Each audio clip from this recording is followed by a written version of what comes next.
Hey, 2 days left. What's up? It's the Culture Detective here investigating your favorite TV shows, and today I missed my chance to eat In-N-Out Burger because I thought it opens until very late at night, but apparently it opens until 1 p.m.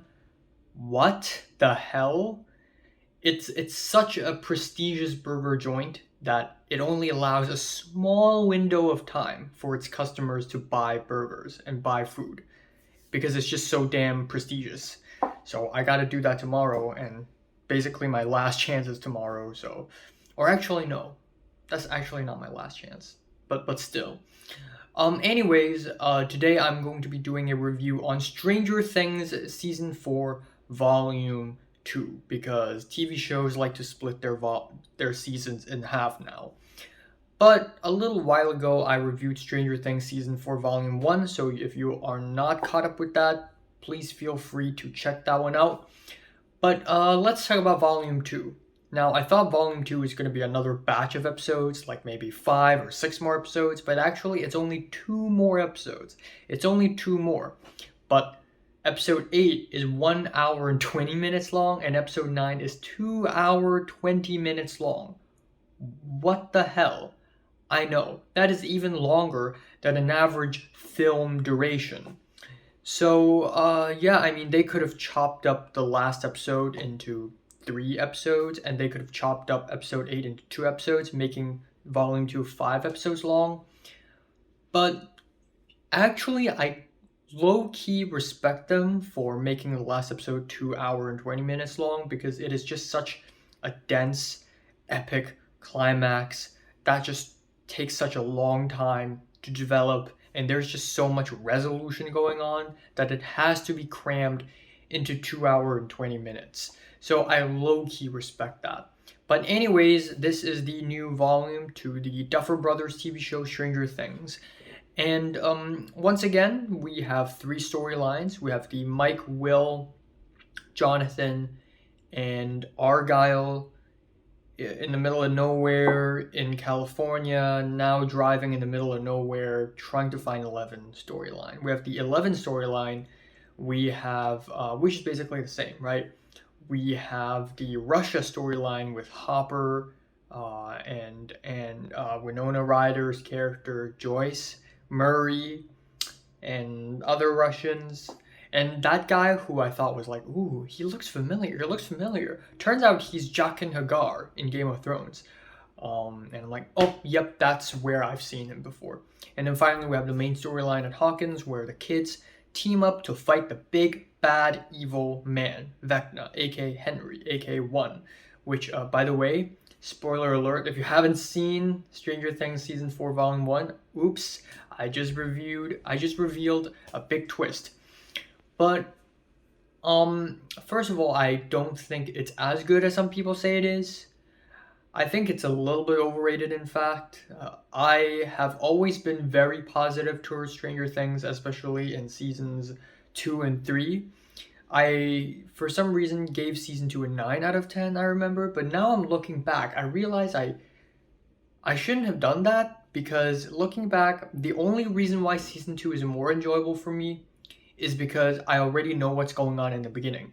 But the real contents of season 2 is actually a lot more tame and mild than that of season 1. And season 3 is actually a lot tamer as well.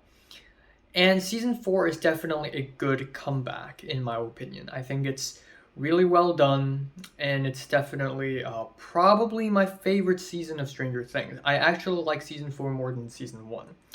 But I still think overall it is a little bit overrated because at the end of the day, Stranger Things is just a bunch of cliches. It's just tons and tons and tons and tons of cliches. The Duffer Brothers have perfected a formula for every scene, for every storyline. We have likable characters who have small flaws, small conflicts that they have to deal with personally, and then we have the big baddie that is Vecna, and they have to deal with that as well.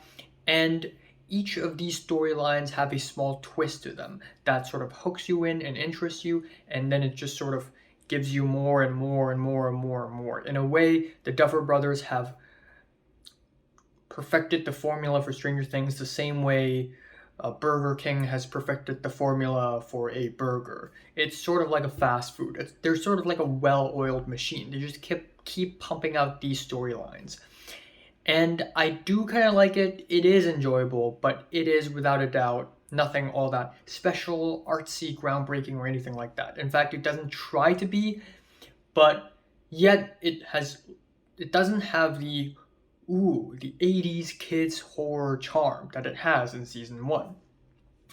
Now there's one type of scene that I really dislike, and that is the intimate moment scene where two characters, usually characters who are in love with each other or potentially in love with each other, and then they get interrupted by comic relief. And every single storyline has that.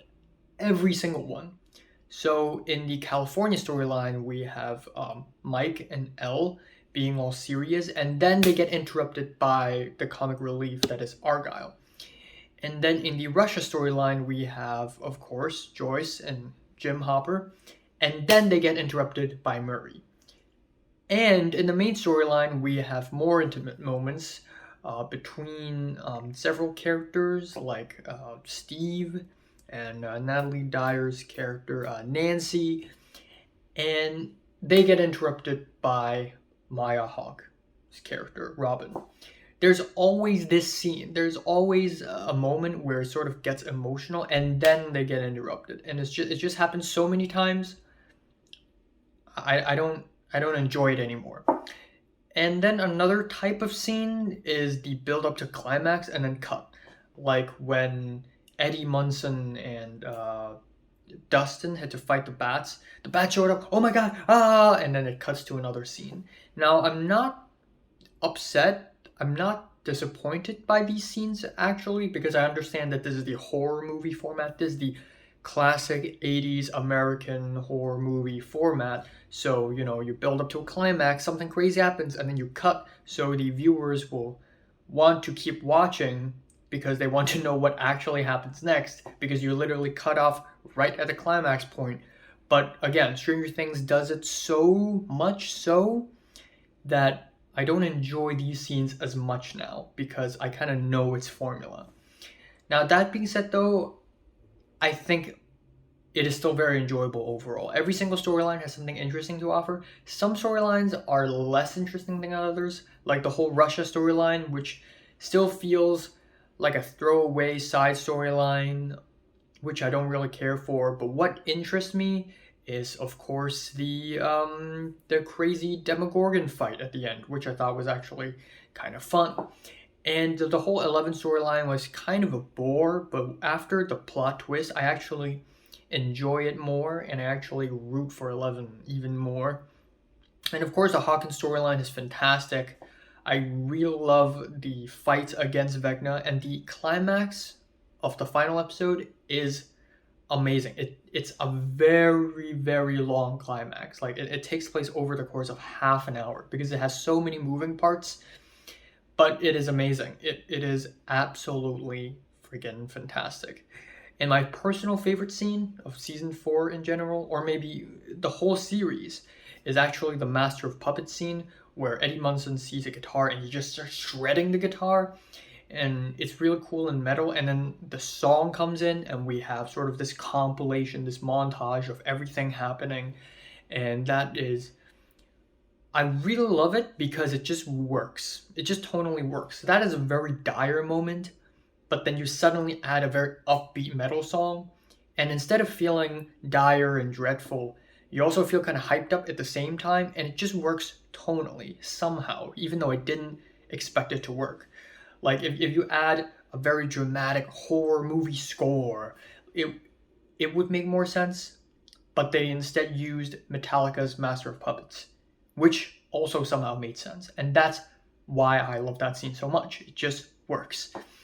And I also have to talk about the death scenes, because there are death scenes here. One of the characters died at the end, and I think it's a good scene, but I really want to see more of that character. I wish they would have killed off somebody else. And yeah, and I guess that is all I have to say about Stranger Things Season 4 Volume 2. I think it is good. I wouldn't say it's super great, but I still enjoy it for the most part. And yeah, this is a review for the score for season 4 in general. I'd say it's a decent 8 out of 10. I'd say it's a light to decent 8. Yeah. So have you watched Stranger Things? From what to know, would you rate it, like, or and subscribe if you want more, and thanks for watching.